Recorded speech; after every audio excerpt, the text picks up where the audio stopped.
Barangay LS 97.1 Forever! Mga kwento ng pag-ibig, kwento ng pag-asa at mga kwento ng buhay dito sa Barangay Love Stories. Love Stories.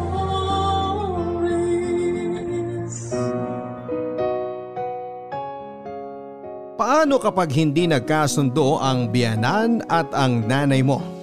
Na para bang anumang oras ay may rayot na mangyayari kapag magkasama silang dalawa?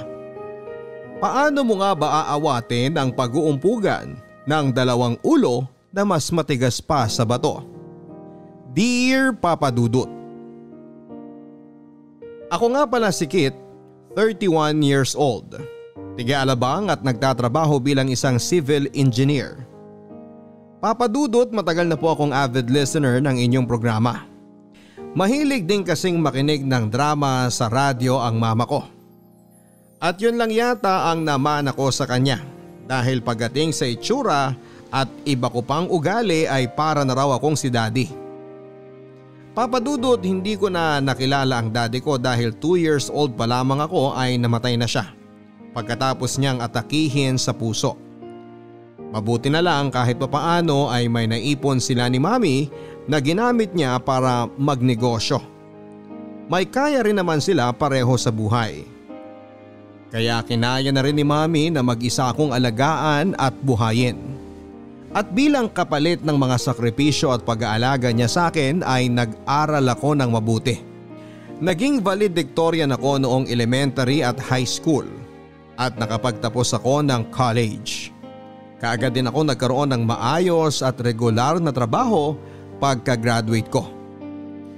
Papa Dudut, meron po akong long time girlfriend, si Samantha. Nasa second year pa lamang kami sa college ay girlfriend ko na siya. Marami kaming pinagkasunduan at pagkakatulad. Isa na nga doon ay pareho kaming ulila na sa tatay at tangi mga nanay na lang namin ang nag-aalaga sa amin. Kaya siguro mabilis din talagang nahulog ang loob namin sa isa't isa hanggang sa magkaroon na nga kami ng relasyon. Papa Dudut, 7 taon na kaming magkarelasyon ni Samantha nang malaman namin na may problema siya sa matres. Ang sabi ng doktor habang nagkakaedad daw siya ay pwedeng mas lalo siyang mahirapan na magbuntis. At dahil pareho namang kaming may regular na trabaho at ipon, ay nag-decide na rin kaming magplano na magpakasal. Nang ipaalam ko kay mami na gusto na naming magpakasal ni Samantha, ay ramdam ko kaagad na hindi siya sang-ayon, Papa Dudut. Parang masyado raw kasi kaming nagmamadali. Bakit hindi raw muna namin pag-isipan ang lahat bago namin ituloy ang plano namin? Pero syempre kami pa rin naman ni Samantha ang masusunod at buo na talaga ang loob namin na lumagay na sa tahimik na buhay at bumuo ng pamilya. Kaya wala na ring nagawa si mami kung hindi ang tumulong sa pag-aayos namin ng mga plano para sa kasal. Sabi ng tito mo, si Alexa na pinsan mo ang kunin mo na flower girl para sa kasal. Tagal ko na rin yung ipinangako sa kanya. Hindi po ba masyado nang malaki si Alexa para maging flower girl? Pagka 10 years old pa lang naman yung bata, pwede pa yun. Tsaka close sila ni Samantha, di ba?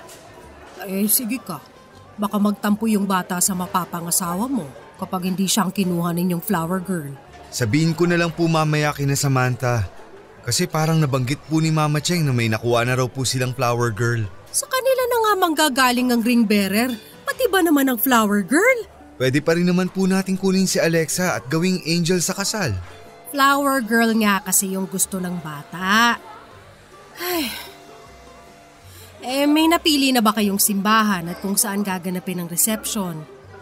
May kakilala ko na may-ari ng restaurant. Sigurado ako na malaki ang discount na makukuha niyo dun. Actually, meron na rin po.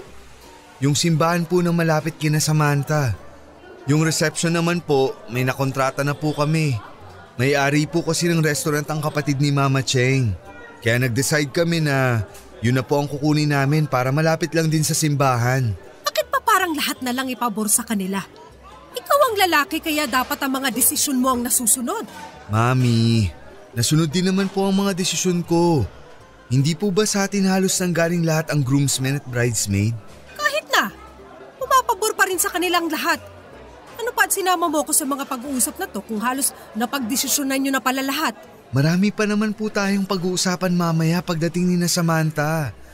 Kung saan tayo kukuha ng cake, mga magiging ninong at ninang namin, kung saan magpapatahi ng wedding gown sa kabarong at kung ano-ano pa po. Kaya wag na po kayong magtampo. Inuna lang po talaga namin pag-usapan ni Samantha ang mga bagay na alam namin kaya na naming pagdesisyon ng dalawa. Hello, mahal. Buti nakarating na kayo. Kanina pa namin kayo hinihintay ni Mami. Sorry, medyo na-traffic kami. Hi po, tita. Mami po pala. Kasama ko nga po pala si Mama. Kamusta ka na, Marian? Parang pumapayat ka yata Ay, mabuti naman ako. Ang totoo medyo nagjejeta talaga ako. Ikaw, Cheng. Ang tagal na rin nating hindi nagkita. Mukhang ikaw naman ang kailangan magjeta. At parang medyo lumalaki na ang katawan mo. Mami, hindi naman po tumataba si Mama Cheng. Sakto lang po para sa edad niya. Totoo naman ang sinabi ng mami mo, Kit. Bumigat talaga ang timbang ko nitong nakaraang buwan. Kaya ikwento mo sa akin mamaya, Marian, yung mga dieta na ginagawa mo para ma-apply ko rin sa sarili ko. Ay, sige pa. Pag-usapan natin mamaya pagkatapos nitong tungkol sa kasal ng mga anak natin. Mahal, samahan mo muna ako sa counter. Bili muna tayo ng pagkain natin. Okay lang po ba? Iwan na po muna namin kayo saglit, Mama. Mami Marian? Oo naman. Magbabanding muna kaming magbalai dito. Huwag nyo kaming alalahanin. Alam nyo naman na magkasundo kami ni Marian. Papa Dudut, hindi naman talaga madalas magkita ang mami ko at ang mami ni Samantha. Never din silang nagbanding na dalawa. At ang totoo ay medyo nag-aalala ko kasi si mami ang tipo ng tao na madalas ay hindi namimili ng mga salitang binibitawan. Kahit medyo nakakasakit na ang sinasabi niya ay para bang wala siyang pakialam pa. Mabuti na lamang at mukhang hindi pumapatol sa mga ganong biro si Mama Cheng. Natuwa din kami ni Samantha kahit papaano nang makita namin na magkasundo silang dalawa. Sa unang araw ng pagpaplano namin para sa kasal kasama ang mga nanay namin. Mukhang wala na kaming iisipin pang problema sa kanila. Isa pa, Papa Dudut, magkaiba kasi talaga ang ugali ng mga nanay namin. Kung si Mama Cheng ay sobrang luwag kay Samantha na halos hindi na ito nakikialam sa mga desisyon niya, si Mami naman ay mahigpit pagdating sa akin. Mabilis ding uminit ang ulo ni Mami at madalas ay hindi siya nagpapatalo pagdating sa diskusyon. Pero dahil nga nakita namin na magkabanding ang mga nanay namin, naisip namin ni Samantha na maayos din nilang mapag-uusapan ang ilang mga bagay-bagay na tungkol sa kasal namin, Papa Dudut. Kahit papansin ko na nagtatampo na kaagad si Mami dahil pakiramdam niya ay hindi na siya na isasama sa mga plano. Alam ko naman na palaging bukas ang isip niya sa mga explanation ko. Si Mama Cheng naman ay madalas na kinukuha ang opinyon namin ni Samantha tungkol sa kasal. Kaya umaasa kami na wala na kaming ibang problema o sakit ng ulo na may encounter para sa araw na yon.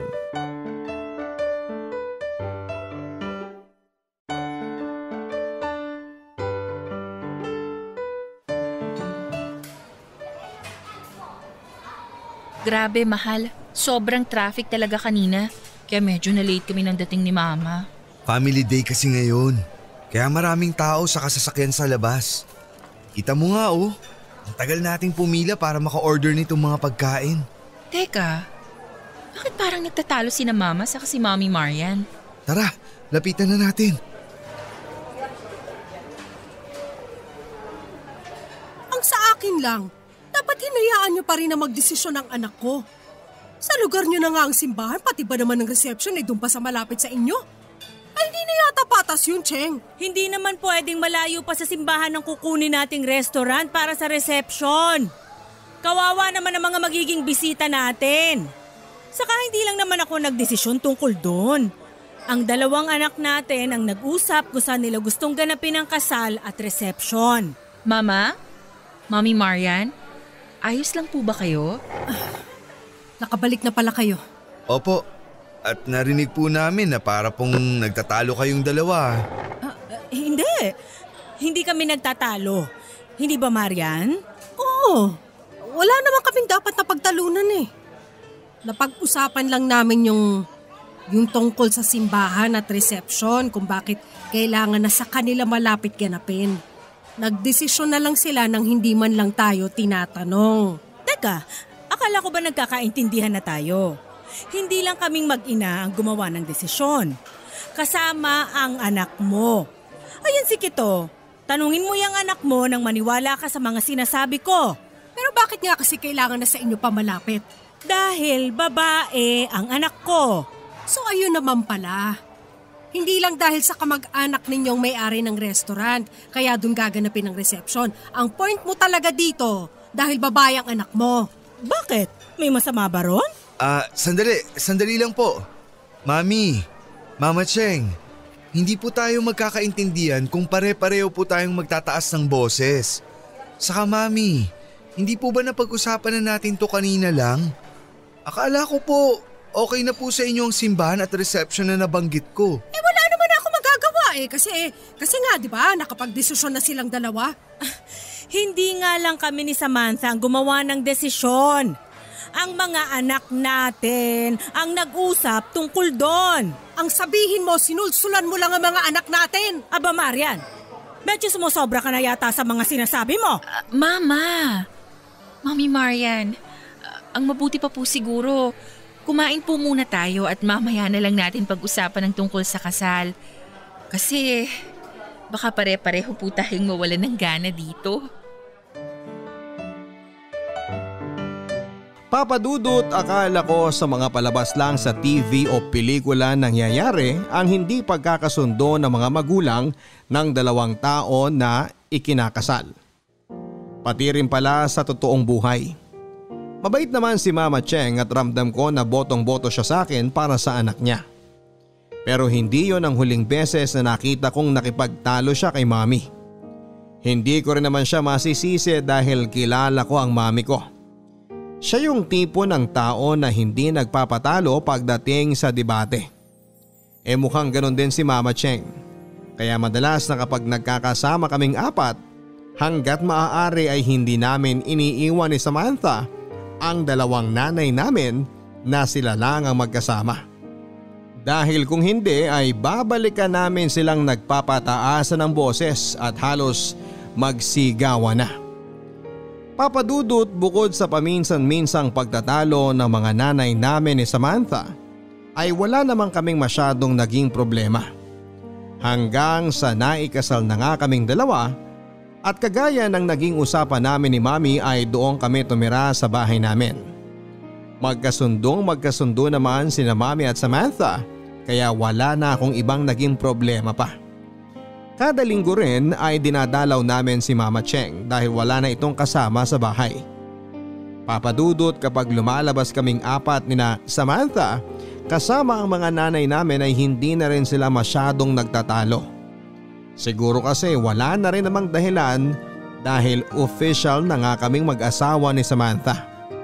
At kahit hindi pa namin maramdaman na nagkakasundo nga silang dalawa, ang mahalaga naman doon ay hindi na sila nagbabangayan pa. Papadudot, naging maayos ang unang taon ng pagsasama namin ni Samantha bilang mag-asawa. Kagaya ng inaasahan namin ay hindi kaagad kami nabiyayaan ng anak. Regular naman ang pagpapacheck up namin sa doktor ni Samantha. Ang sabi ng doktor niya, bukod sa mga gamot na inireseta para sa asawa ko ay kailangan din daw iwasan ni Samantha ang may stress. Isa raw kasi yon sa mga dahilan para mahirapan kami pareho na magkaanak. Pero dahil nga magkasundo sila ni Mami, lalo na pagdating sa pagluluto, ay wala na akong nakikita na dahilan para ma-stress ang asawa ko. Kaya lang Papa Dudut, na ospital si Mama Cheng nang makita siyang walang malay ng tita ni Samantha sa bahay nito. Nang pumunta kami sa ospital ay gising na si Mama Cheng at ang sabi ng doktor ay maayos na raw ang kalagayan niya. Nalaman namin na ang dahilan pala kaya siya nawala ng malay ay dahil masyado siyang napagod sa paglilinis ng bahay. Ang explanation ni Mama Cheng ay wala naman raw siyang ibang ginagawa, kaya ang paglilinis na lang ng bahay ang nagiging libangan niya. Papa Dudut, ramdam ko ang sobrang pag-aalala ni Samantha kay Mama Cheng. Kahit sinabi ng doktor na wala na kaming dapat pang alalahanin pa. Hindi ko naman masisisi ang asawa ko dahil wala nang ang ibang kasama sa bahay ang biyenan ko. Siya pa naman yung tipo ng tao na hindi napapakali sa iisang tayo. Ang gusto palagi ay may ginagawa sa loob o labas man ng bahay. Ang mahirap kasi doon Papa Dudut ay bukod sa may kalakihan ng bahay nila ay wala pa siyang ibang kasama na pwedeng makatulong sa paglilinis.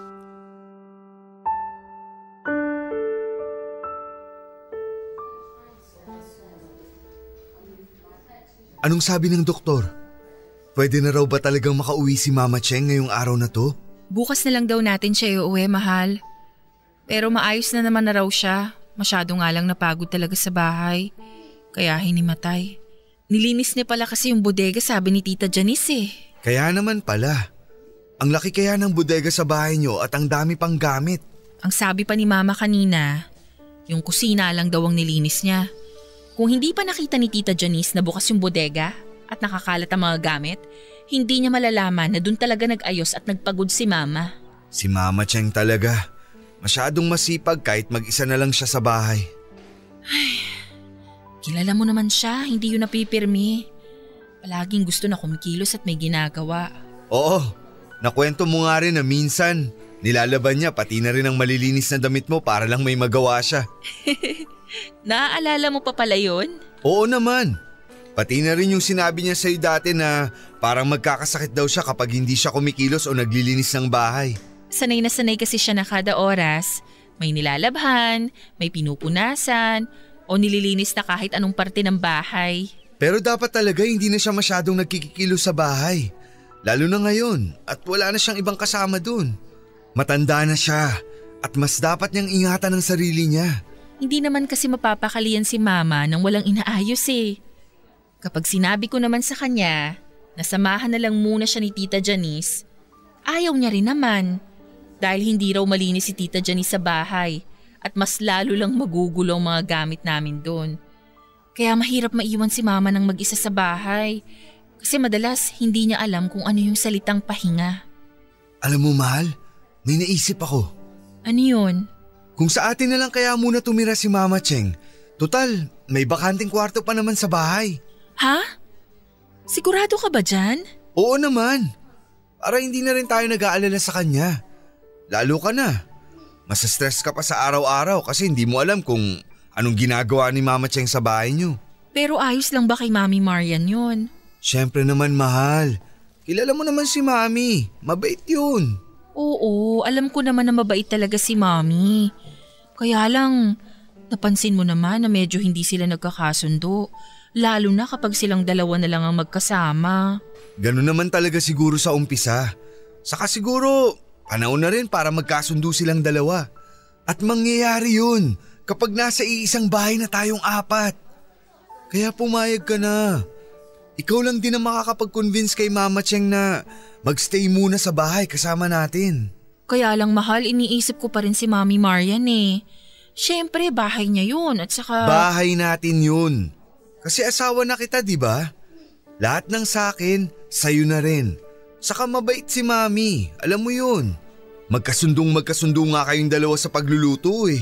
Kaya sigurado ako na kapag mas nagkakilala pa ng lubos ang dalawang nanay natin, baka hindi mo na mapag-iwalay yung mga yon dahil sa sobrang close nilang dalawa. Papa Dudut, ang totoo ay hindi rin ako sigurado sa sinabi ko sa asawa ko na magkakasundo sina Mami at Mama Cheng dahil nakita ko na kung paano sila magtalo at magbangayan. Pero ayoko rin naman na habang magkasama kami sa bahay ni Samantha ay hindi nawawala ang pag-aalala niya sa mama niya na nag-iisa sa bahay nila. Umaasa na lamang din ako na magkatotoo ang sinabi ko na kapag mas nagkakilala ang mga nanay namin, totoong magiging close na silang dalawa. Gusto ko na rin kasing putulin ang anumang issue na pwedeng pagsimulan ng problema naming mag-asawa. Kaya ngayon pa lang, gusto ko na sanang maayos ang lahat sa mga nanay namin ng asawa ko. Papadudot nang sabihin namin kay Mama Cheng ang plano namin ni Samantha ay hindi kaagad siya pumayag. Kaya naman daw niya ang sarili niya at ayaw niyang maging pabigat sa bahay kasama namin. Pero dahil na rin sa convincing power ni Samantha sa kanya ay sumang-ayon na rin siyang sumama sa amin pa uwi. Hindi rin kasi matatahimik si Samantha sa pag-aalala dahil wala na nga siyang ibang kasama pa sa bahay. Ang tita Janice muna ni Samantha ang titira sa bahay nila pansamantala. Wala nang naging problema kay Mami, lalo na nang malaman niya ang nangyaring pagkakaospital sa biyanan ko.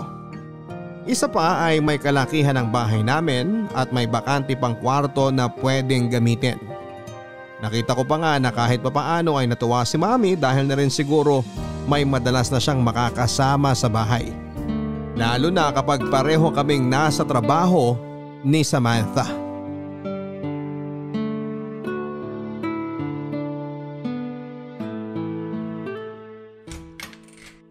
Nakauwi na pala kayo. Opo, kasama na rin po namin si Mama Cheng. Ay, kamusta na, Cheng? Maayos na ba ang pakiramdam mo? Mukhang lalo kang tumataba ah. Kaya bang mabilis ka nang napapagod ngayon? Naku Mami, masipag lang po talagang kumilos yan si Mama Cheng. Kaya nawawala ng malay dahil sa pagod. Ganito rin kasi kalaki yung bahay nila, Mami. Tapos siya lang mag-isa ang naglilinis. Ay, ganun ba? Akala ko mabilis na siyang hingalin ngayon dahil sa paglaki ng katawan niya. Hindi pa naman ako mabilis mapagod. Nagkataon lang na nalipasan ako ng gutom ng araw na yon. Sinabi ko na nga rin dito kay Nakit na hindi naman kailangan na dumito pa ako. Mama, hindi rin naman po mapapanatag ang loob ko kung mag-isa kayo dun sa bahay. Mabuti po sana kung pumayag kayo na dun muna si Tita Janice kasama nyo. Pero kayo naman po ang may ayaw. Alam mo naman kasi na makalat ang tita mo na yun, kaya ayokong kasama sa bahay. Baka lalo lang akong mapagod nang dahil sa kanya. Mabuti na yung siya lang ang nakatira doon at hindi ako kasama kaysa gawin niya akong tegalinis ng mga kalat niya. Ayun na nga po ang sinasabi ko. Kaya mas okay na po na dumito muna kayo para may kasama kayo palagi. Parehong-pareho pala tayo, Cheng, na ayaw nang makalat sa bahay. Pero alam mo, tama si Samantha. Wala na rin naman akong ibang kasama dito sa bahay at may bakante pa kaming kwarto na hindi nagagamit. Tamang-tama para sa'yo. Pero nakakahiya pa rin, lalo na sa'yo, Marian. May sarili naman akong bahay pero eto ako at nakikituloy sa bahay nyo. Naku, wag mo nang isipin yun. Mag-asawa na ang mga anak natin kaya dapat magturingan na tayo na parang magkapatid. Sino-sino ba naman na magtutulungan dito kundi tayo lang din? Salamat talaga, Marian. Hayaan mo't hindi ako magiging pabigat sa inyo habang nandito ako sa bahay. Naku, Mama Cheng, baka po dito naman kayo sa bahay namin mapagod ng sobra. Nakakahiya naman kasi kung para akong bata na inihabilin lang dito sa bahay nyo. Bahay natin, Cheng. Habang nandito ka, ituring mo na tong bahay mo. At tama si Kit, dahil may kalakihan tong bahay, hindi pwedeng ikaw lang ang kikilos para maglinis dito. Magbabanding tayo sa pag-aayos ng mga gamit at paglilinis dito. Maganda nga yung naisip mo, Marian. Alam niyo po, Mama, itong si Mami Marian, para din pong kayo. Bukod sa masipag pong maglinis at mag-ayos dito, mahilig din po siyang magluto. Kaya nga po tumaba ako dito sa bahay dahil masarap siyang magluto. Talaga? So hindi lang pala sa paglilinis ng bahay tayo makakapag-bonding, Marian. Baka nga magkapalitan pa tayo ng mga secret recipe. Pero mukhang mas marami ka namang alam na lutuin sa akin, Cheng eh. Dahil mas malaki ka sa akin at parang mas malakas ka kumain. Ikaw talaga? Palabiro ka, Marian. Pero salamat talaga kasi pinatuloy mo ako dito sa bahay mo. Bahay nga natin. Basta habang nandito ka, gusto ko na hindi ka manibago. Kumilos ka lang na parang nasa bahay mo lang din. Para mas maging komportable ka. Isa pa, alam mo naman na iniiwasan natin na ma-stress tong si Samantha. Oo nga po, Mama Cheng. Dapat magpalakas kayo habang nandito sa bahay para hindi nag-aalala si Samantha. At para mabigyan na rin po namin kayo ni Kit ng apo. Alam ko po na kagaya naming mag-asawa, matagal na rin po kayong naghihintay para sa unang apo ninyo. Kaya habang nandito kayo, maging komportable lang po kayo, Mama. Papadudot, nabawasan na ang pag-worry namin ni Samantha na baka hindi magkasundo ang dalawang nanay namin. Sa pagdating kasi namin sa bahay ay nakita namin kung paano talaga nag-usap at nagkwentuhan si Mama Cheng at ang mami ko. Hindi na sila kagaya dati na parang batang nag-aaway at nagsisigawan. Tinulungan pa nga ni Mami ang biyanang ko sa pag-aayos ng mga gamit nito sa kwarto. Nagagamitin at tutuluyan ito. At kahit medyo palaasar at mapuna talaga si Mami sa pisikal na itsura ng biyanan ko, ay tinatawanan na lang siya ni Mami Cheng. Alam din kasi siguro ni Mama Cheng na medyo diretso lang pumuna at magsalita si Mami kaya hindi na nito ginagawan pa ng issue ang anuman ang sinasabi ni Mami tungkol sa katawan niya. Nang gabi ring yon, Papadudot ay nagluto ng masarap at maraming pagkain si Mami para raw sa pag-welcome sa pagdating ni Mama Cheng. Gusto raw kasi ni Mami na maramdaman ni Mama Cheng na sobrang welcome ito sa bahay. Papadudot, naisip namin ni Samantha na wala na rin namang dahilan pa para magbangayan ang mga nanay namin.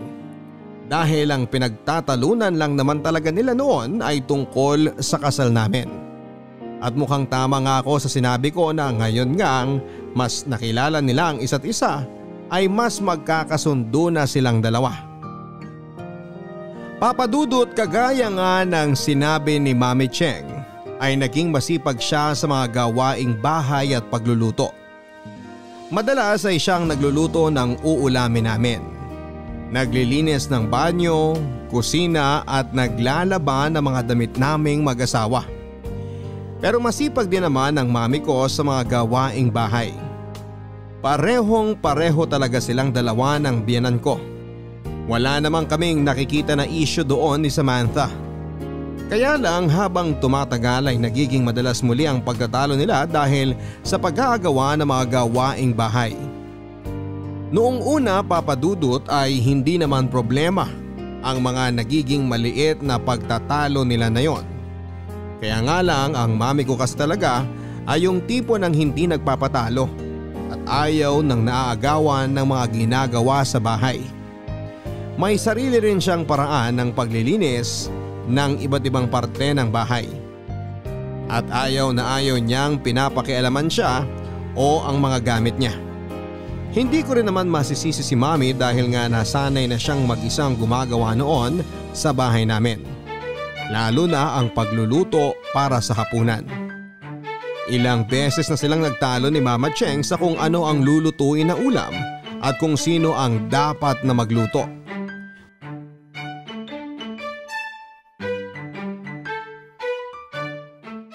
Mabuti na lang at pareho kayong mag-asawa na maagang nakauwi ngayon. Bakit po, Ma?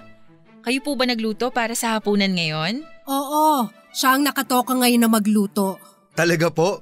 Mabuti po at nagkasundo na po kayo sa schedule ng pagluluto ngayon. Oo, para hindi na rin kami nahihirapan at nagtatalo pa sa kung anong ulam ang ihahain o lulutuin. Ang bango naman po ng niluto niya, Mama. Lalo po ako nagugutom. Siyempre, alam kong namiss mo tong sinigang ko. Ang sarap! Namiss ko po talaga tong sinigang nyo, yung tamang asim ng sabaw.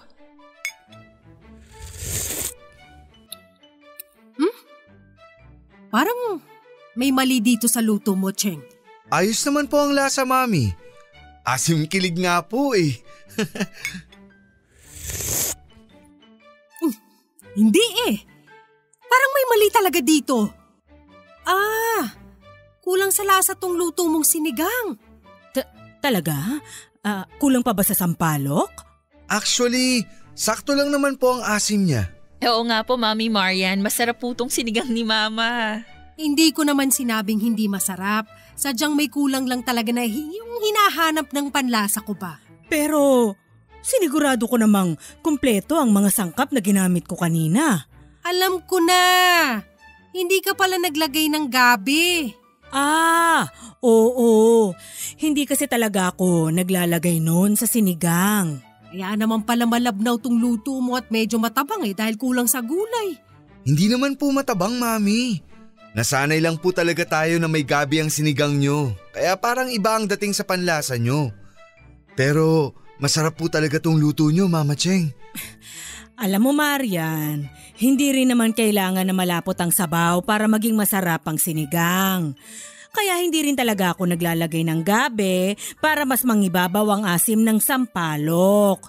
Hindi nga ako gumagamit ng seasoning eh. Ako rin naman eh.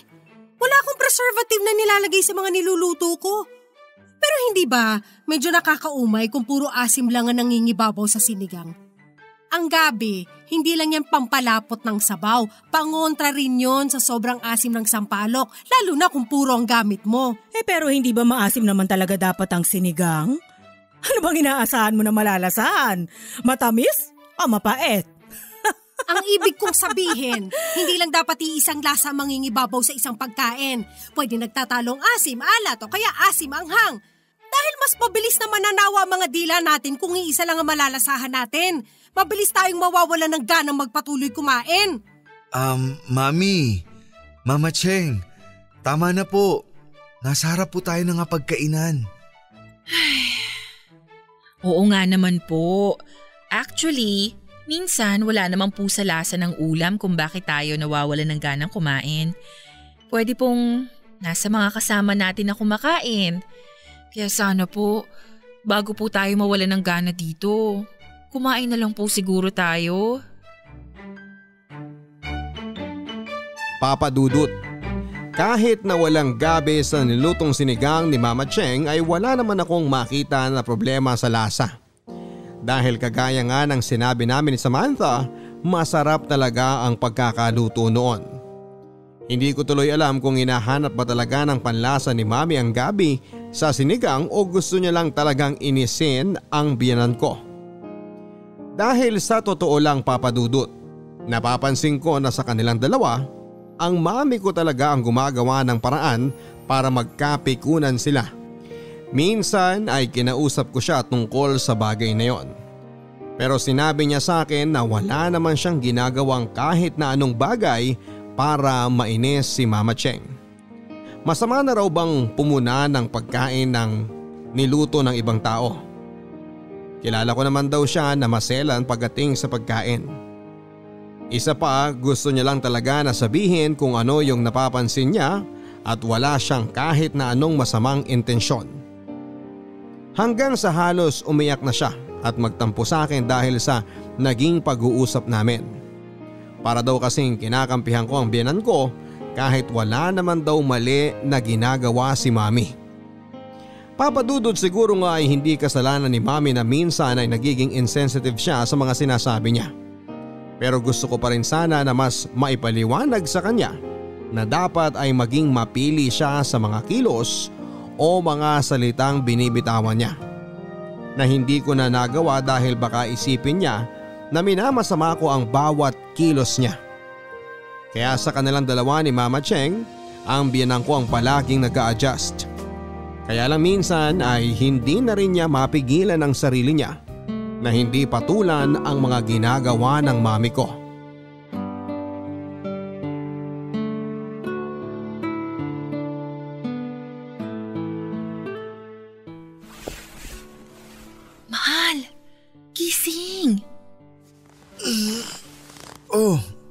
Bakit? Sabado ngayon, di ba? May pasok ka ba? Wala, pero hindi mo ba yun naririnig? Alin? Yung mga sigawan. Mga bata lang yun sa labas. Hindi, yung mga nanay natin. Nag-aaway na naman yata. Hayaan mo lang sila. Magkakaayos rin ng mga yan maya-maya. Pero nakakahiya sa mga kapitbahay. Ang aga-aga may nagsisigawan dito sa atin. Mahal, sawayin na natin sila. Ay. Tara na nga.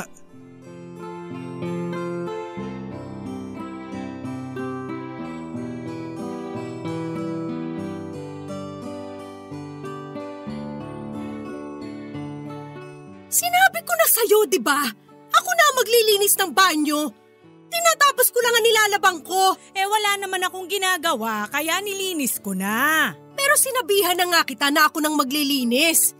Kaya dapat hindi mo na lang pinakialaman pa. Nakita mo nang nakahanda na yung mga gamit at panlinis ko, di ba?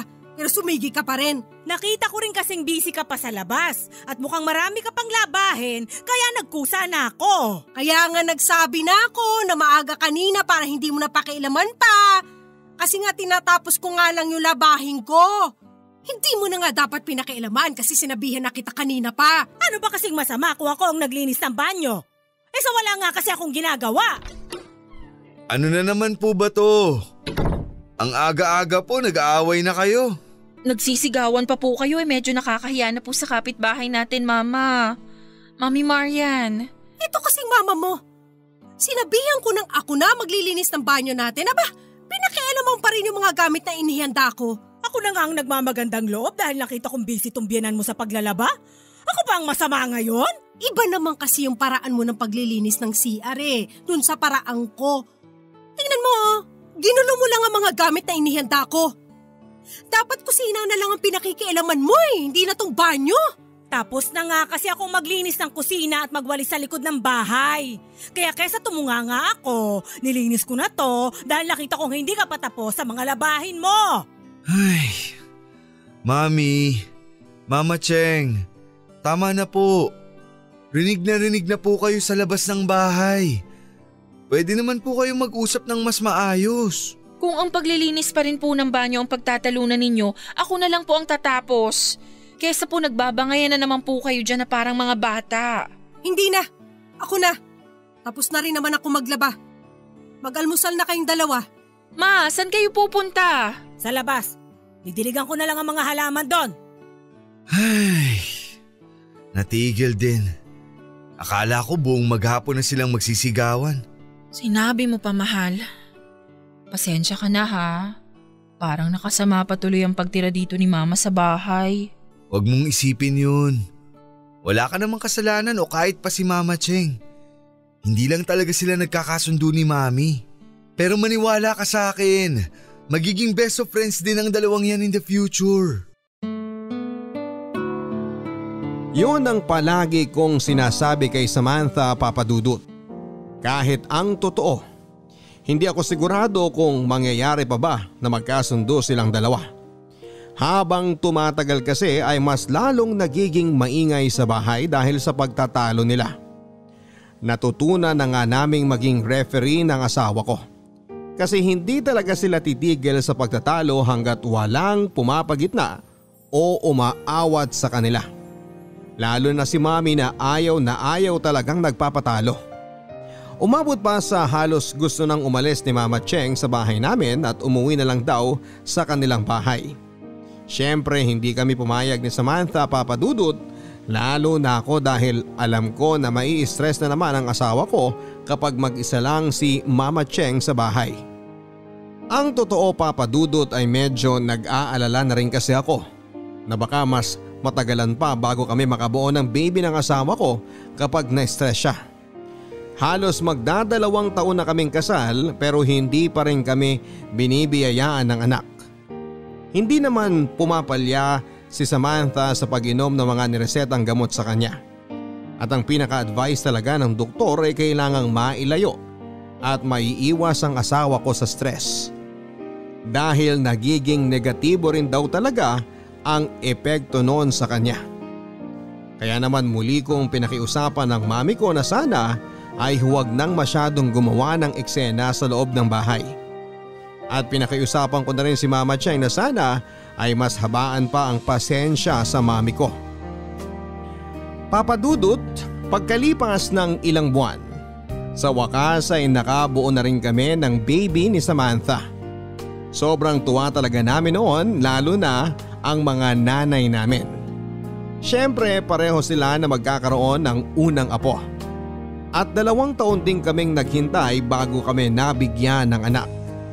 Nag-aalala na nga rin kami noon dahil ang sabi ng iba, minsan daw ay umaabot pa ng ilang pang taon bago makabuo ng baby ang mag-asawa. Lalo na kapag ang isa ay may diferensya. Pero dahil nga sa nangyaring pagbubuntis ng asawa ko, Papa Dudut, ay nabawasan ang pagbabangayan ng mga nanay namin sa loob ng bahay. Hindi sila masyadong nagkikibuan at mas naging maasikaso sila kay Samantha. Bagay na ipinagpapasalamat ko talaga. May mga oras kasi noon na nahihirapan na kaming awatin silang dalawa. Lalo na ang mami ko. Mas pikon kasi si mami talaga. Mabuti na lang at mas mahaba ang pasensya ni Mama Cheng sa kanya. Minsan ay umiiwas siya sa gulo pero may mga oras pa rin na hindi na siya nakakapigil at nakikipagtalo na rin kapag sumusobra na si mami. Kapag naman sinasabihan ko si mami tungkol sa ugali niya ay mas nagagalit pa siya sa akin na nauuwi sa pagdadrama niya. Kaya naman mabuti na lang talaga at kahit paano nagbago ang ugali niya mula nang magbuntis na ang asawa ko. Napag-uusapan niyo na ba ang tungkol sa binyag? Hindi ba masyado pang maaga para pagplanuhan ng tungkol doon? 6 na buwan pa lang ang pinagbubuntis ni Samantha. Mas okay kung panganganak muna niya ang iisipin natin sa ngayon. Hindi ko naman sinasabi na pagplanuhan na kaagad. Naitanong ko lang kung napag-uusapan na ba nilang mag-asawa. Opo. Actually, medyo napag-usapan na po namin ni Samantha. Pero yung mga ilang bagay pa lang po. Kagaya po ng simbahan kung saan namin pabibinyagan ang baby namin. Doon ba sa simbahan kung saan ka bininyagan, Kit? Hindi po, Mami. Baka po sa simbahan na lang na malapit kay na Samantha ang kunin namin. O bakit doon? Plano rin po sana namin kunin ulit ang restaurant ng tita ko para sa reception pagkatapos ng binyag. Malaki po kasi ang natipid namin noon sa kasal. Kung gastos lang naman ang iniisip ninyo, handa rin naman ako mag-share sa inyo. Kung kinakailangan para hindi na kayo mahirapan o masyado magtipid pa. Mami, hindi naman po yung gastos lang ang iniisip namin ni Samantha. Pero hindi ba, Kit? Napag-usapan na natin noon pa lang na kung magkakaanak ka, dapat mabinyagan din siya sa simbahan kung saan ka namin pinabinyagan ng daddy mo. Ang totoo po, mas malayo po kasi sa Manila ang simbahan na yon, Mami. Baka mahirapan na mga kukunin namin na ninong at ninang na hanapin ang lugar kapag nagkataon. Saka Mami, hindi pa po final yun. Yan din ang sinabi mo sa akin bago kayo nagpakasal ni Samantha. Hindi pa final pero halos lahat pala planado na. Wala na nga nasunod sa mga request ko sa inyo noon eh. Hayaan mo na, Marian. Ganon din naman ang nangyari sa akin. Halos nakapagplano na ang dalawa nang isama nila ako sa usapan. Kaya hindi na rin ako masyadong nakialam pa. Saka isa pa, silang dalawa naman ang nagpakasal noon at hindi tayo. Mas mabuting sila ang magdesisyon sa maraming bagay. Bakit ka nga naman makikialam pa? Halos lahat na nga ng gusto mo nasunod sa kasal. Mami, babalik na naman po ba ang usapan tungkol sa naging kasal namin ni Samantha? Tapos na po yun. Eto na nga po at buntis na ang asawa ko. Sa ngayon po talaga ay wala pang final plan para sa binyag. Kahit nga po mga ninong o ninang, wala pa po kaming listahan. Sabi ko naman sa'yo, Marian, masyado pang maaga para pag-usapan ang bagay na yan. Bakit hindi na lang ang ospital kung saan manganganak si Samantha ang pag-usapan natin? O kaya ang mga dapat niyang gawin pagkatapos niyang manganak? Marami pa tayong dapat na unahing planuhin kaysa sa binyag. Ang sabihin mo, pabor na naman sa'yo ang plano ng mga anak natin kaya ayaw mo nang makialam pa. Anong pabor? Narinig mo naman ang mga sinabi ng mga anak mo, di ba? Wala pa silang final na plano tungkol sa binyag. Wala pang final pero napagplanuhan nyo ng lahat kagaya noon. Ganun naman palagi. Nawawala na ako ng boses sa bahay na to. Ang mabuti pa po ay magkape na muna tayo. Kesa pagtalunan po natin ang tungkol sa binyag. Medyo matagal-tagal pa naman po bago mangyari yun. Saka parang lumalamig na rin po tong tinimplang kape ni Mama Cheng. Oo nga po, Mami. Mama, manganganak pa po ako. Marami pa po ang mangyayari bago ang binyag ng baby namin ni Kit. Saka ayaw po ni baby na nag-aaway kayo. Eto po nararamdaman ko tuloy na parang gumagalaw siya sa loob ng tiyan ko.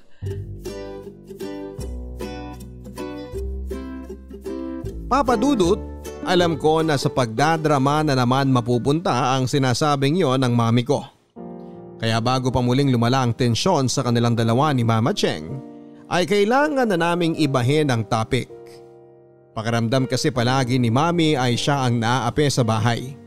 Siya ang nawawala ng boses o karapatan na makapagdesisyon. Kahit na hindi naman talaga.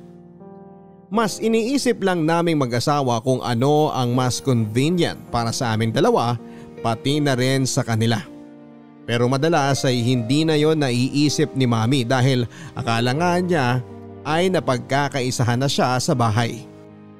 Papa Dudut, mas mabilis naming mapahinto ang pagtatalo ng dalawang nanay namin ni Samantha kapag baby na namin ang pinag-uusapan. Dahil na rin siguro sa pag-aalala nila sa sitwasyon ng asawa ko. Pero bumalik lang sila sa dati na halos wala pa ring araw na hindi sila nagpapataasan ng boses sa isa't isa.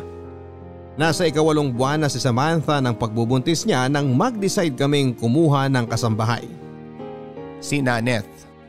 Binili na namin siya na siya na lamang ang palaging maglinis ng banyo, kusina at maglaba ng mga damit namin para wala nang pinagtatalunan pa ng mga gawaing bahay ang mga nanay namin. Mabait at masipag naman si Naneth. Palaging may kusa at madalas ay hindi na kailangang utusan pa. Mas naging kasundo din siya ni Mama Cheng dahil pareho silang mahilig sa halaman. At dahil may iba nang nakakausap si Mama Cheng, hindi na namin sila masyadong naririnig na nagtatalo ng mami ko. Naging tahimik na kahit papaano ang bahay. Kaya lang Papa Dudut, si Mami naman ang hindi matahimik na parabang gusto niyang palaging may inaaway sa loob ng bahay. Nawala kasi ang isang kwintas niya at naisip niya kaagad si Naneth na kumuha noon. Pinilit ko siyang hanapin muli namin sa loob ng kwarto o iba pang parte ng bahay ang kwintas niya. Pero hindi na nga namin siya napigilan ni Samantha na sugurin ang kasambahay namin na noon ay kasama ni Mama Cheng.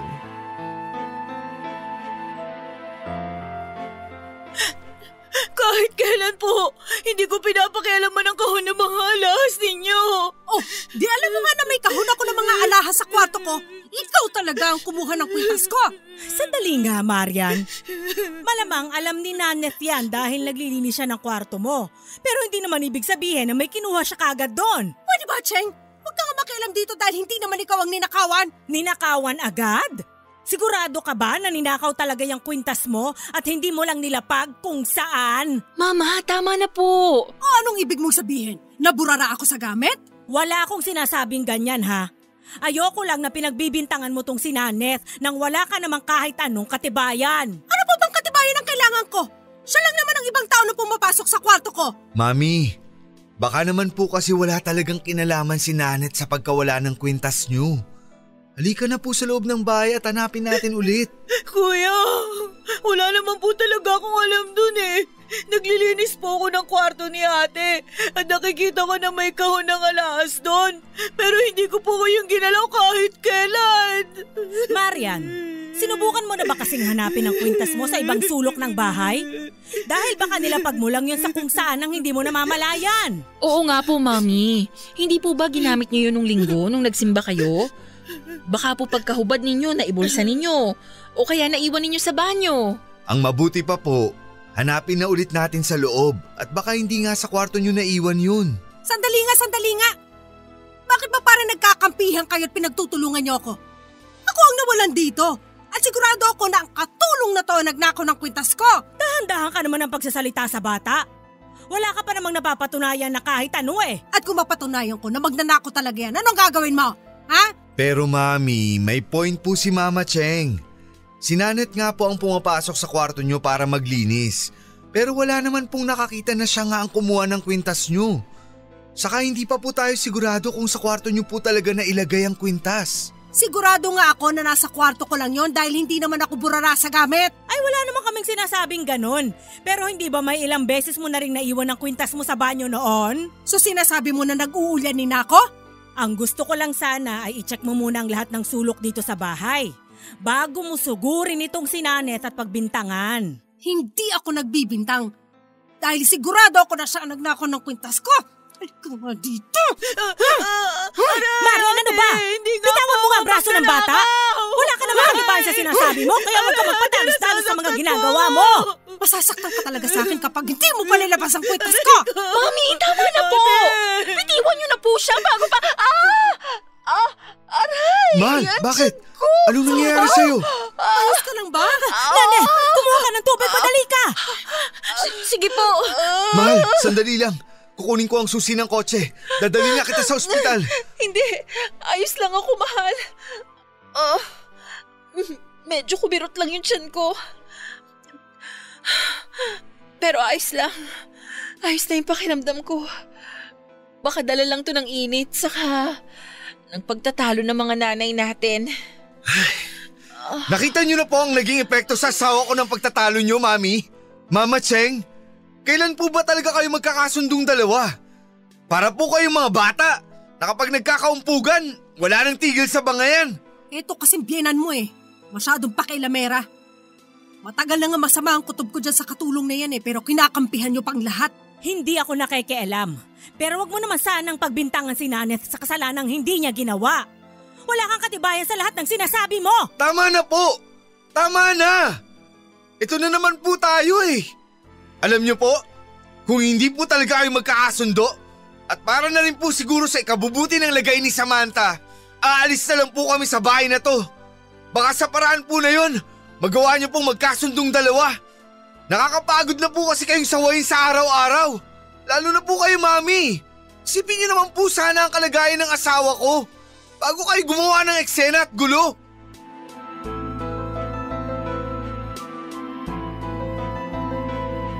Papa Dudut, yon ang unang beses na hindi ko na napigilan na pagtaasan ng boses ang mga nanay namin ni Samantha. Hindi na rin kasi talaga ako nakapagpigil, lalo na at muntik nang mapahamak ang asawa ko at ang magiging anak namin nang dahil sa kanila. Wala naman talaga akong gustong kampihan sino man kina Mami o Mama Cheng. At mas lalong hindi ko gusto na mapagtulungan ng mami ko. Kaya lang sa pagkakataon na yun kasi masyado na talaga siyang nagpapadalos-dalos sa mga sinasabi o ginagawa niya. Hindi ko nga alam kung mabigat ba talaga ang loob niya kay Nanette o sadyang naiinis lang siya sa kasambahay namin dahil nakakasundo ito ni Mama Cheng. Papadudot nang maging okay na ang pakiramdam ni Samantha ay nagtulong-tulong kami na hanapin ang kwintas ni Mami sa buong bahay. At nakita namin yon sa kusina sa may malapit sa lababo. Hindi na muli pang kumibo si Mami nang kuhanin niya ang kwintas. pero hindi na rin siya humingi ng tawad kay Nanette. Ilang araw lang ang nakalipas ay nagpaalam na at mag-resign na raw ang kasambahay namin na hindi na rin namin pinigilan. Inisip kasi namin ni Samantha na baka labis na sumama ang loob niya sa mga nangyari. Pero papadudot pagkalipas ng isang linggo ay parang may biglang himala ang nangyari sa loob ng bahay namin. Napansin kasi namin ang asawa ko na parang tumatahimik na ang buong bahay. Hindi na pala nagkikibuan ang mga nanay namin. Minsan ay kinausap ako ni Mama Cheng. Humingi siya ng paumanhin para sa naging gulo nila ni Mami at sa muntik ng pagkapahamak ng mag-ina ko. Naiintindihan ko naman siya kaagad at sinabi ko na sana ay mas habaan na lang niya ang pasensya niya kay Mami. Si mami naman, since kilala ko siya na talagang mataas ang pride, ay hindi na talaga kumibo pa sa biyenan ko. Siguro alam niya na siya ang may mali at nahihiya siyang aminin yon. Hanggang sa makapanganak na nga ang asawa ko. Sobrang saya ko noon, Papa Dudut, dahil sa wakas ay matatawag na kaming isang totoong pamilya. Pero ang mas lalong nakapagpasaya sa akin ay nang makitang masaya nang nag-uusap ang nanay namin ni Samantha. At sa pagkakataon na to ay wala na silang halong plastikan habang pinag-uusapan ang mga bagay na kailangang asikasuhin tungkol sa pag-aalaga ng baby ko. Hindi man nagsorry si mami sa mga nangyari, at least alam ko naman na na-realize niya ang mga naging mali niya. Siya na rin kasi ang palaging lumalapit kay Mama Cheng para kausapin ito sa mahinahon na paraan. Siyempre dahil sadyang mabait si Mama Cheng ay kaagad na silang muling nagkasundo ng mami ko. Papa Dudut, dito ko na rin po tinatapos ang sulat ko. Alam ko na medyo nakakainis na nakakatawa ang kwento na ibinahagi ko para sa araw na ito. Ito po ang normal na ganap sa araw-araw na buhay ng isang pamilyadong lalaking katulad ko. Mga bagay na kailangan mong pakibagayan, lalo na pagdating sa relasyon ninyo ng biyenan ninyo at sa relasyon ng mga magulang ninyo ng asawa mo. Siguro gusto ko lang din pong ipaalala sa ating mga kabarangay na kahit gaano kakulit o katigas madalas ang ulo ng mga magulang natin ay huwag pa rin nating kalilimutan na igalang sila. Dahil kahit saang anggulo nating tignan, tumandaman sila ng paatras, sila pa rin ang magulang natin. Hanggang dito na lamang po ang inyong kabarangay at kapuso forever, Kit.